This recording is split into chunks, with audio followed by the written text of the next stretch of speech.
আসসালামু আলাইকুম এভরিওয়ান। তো আজকে চলে গিয়েছিলাম নার্সারিতে কিছু গাছ কিনতে, রুমের মধ্যে হালকা সবুজের ছোঁয়া রাখবো বলে। তো ফার্স্টেই গিয়ে দেখলাম কিছু ফ্রেঞ্চ মেরিগোল্ড, যেটাকে আমরা বাংলায় ফরাসি গাঁদা বলে থাকি। এরপর আমি কিছু গাছগাছালি দেখছিলাম আশেপাশে। আমার কিন্তু গাছ অনেক পছন্দের। আমি আমার রুমের সব জায়গায় গাছ রাখতে পছন্দ করি, একটু গ্রিন অ্যারোমেটিক ভাইব রাখার জন্য আর কি। আর এই নার্সারিটা বেশ খানিকটা জায়গা জুড়ে ছিল।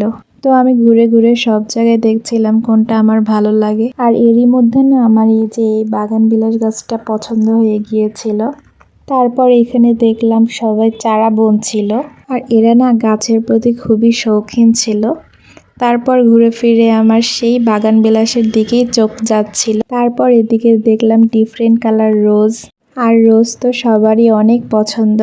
তো এর পরের ভিডিও দেখলে তোমরা দেখতে পাবা যে আমি কি কি গাছ নিয়েছি। আর আমার ভিডিও ভালো লাগলে সাবস্ক্রাইব বা ফলো করতে ভুলো না কিন্তু।